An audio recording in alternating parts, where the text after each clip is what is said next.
Strong roots. Apj Abdul Kalam was one of the pioneers of aerospace engineering in India. For a major part of his life, he worked as a scientist in Indian space programs.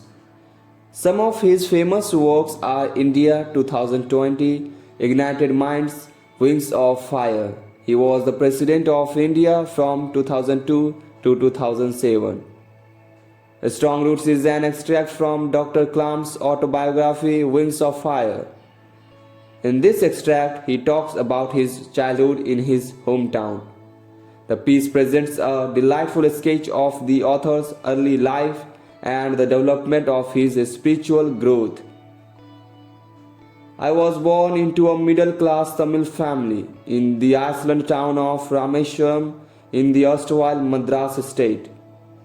My father, Jainulabdin, had neither much formal education nor much wealth.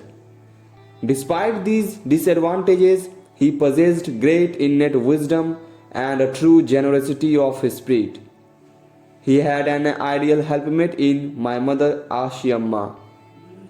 I do not recall the exact number of people she fed every day, but I am quite certain that far more outsiders ate with us than all the members of our own family put together.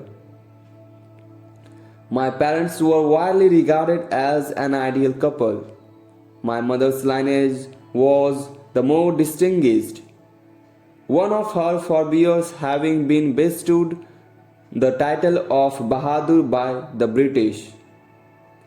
I was one of many children, a short boy with rather undistinguished looks, born to tall and handsome parents. We lived in our ancestral house, which was built in the middle of the 19th century.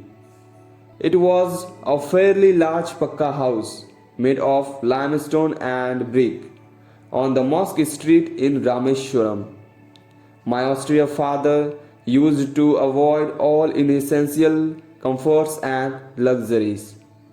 However, all necessities were provided for in terms of food, medicine, or clothing. In fact, I would say mine was a very secure childhood, materially and emotionally. I normally ate with my mother, sitting on the floor of the kitchen. She would place a banana leaf before me, on which she then ladled rice and aromatic sambar, a variety of sharp, homemade pickle and a dollop of fresh coconut chutney. The Shiva temple, which made Rameshwaram so famous to pilgrims, was about a 10-minute walk from our house. Our locality was predominantly Muslim, but there were quite a lot of Hindu families too, living amicably with their Muslim neighbors. There was a very old mosque in our locality where my father would take me for evening prayers. I had not the faintest idea of the meaning of the Arabic prayers chanted, but I was totally convinced that they reached God.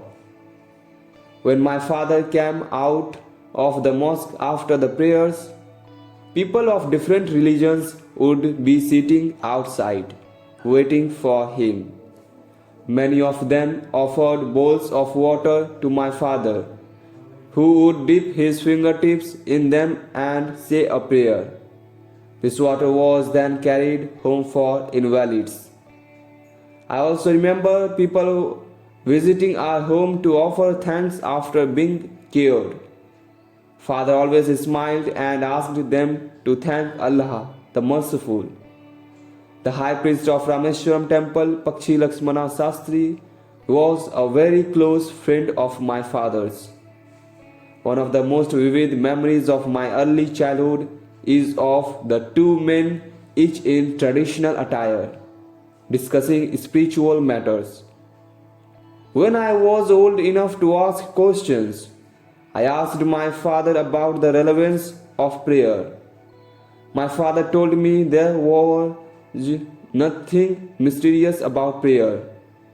Rather, prayer made possible a communion of the Spirit between people.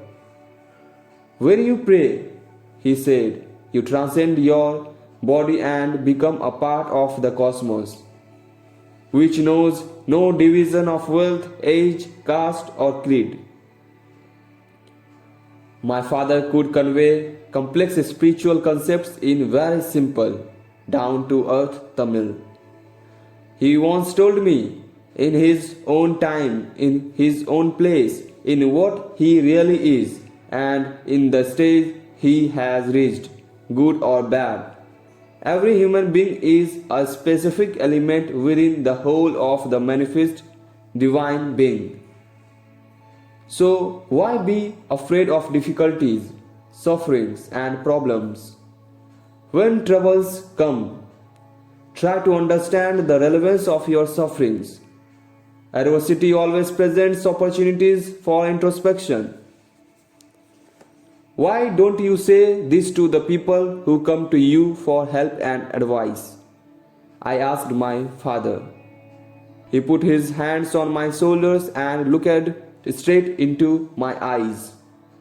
For quite some time he said nothing, as if he was judging my capacity to comprehend his words.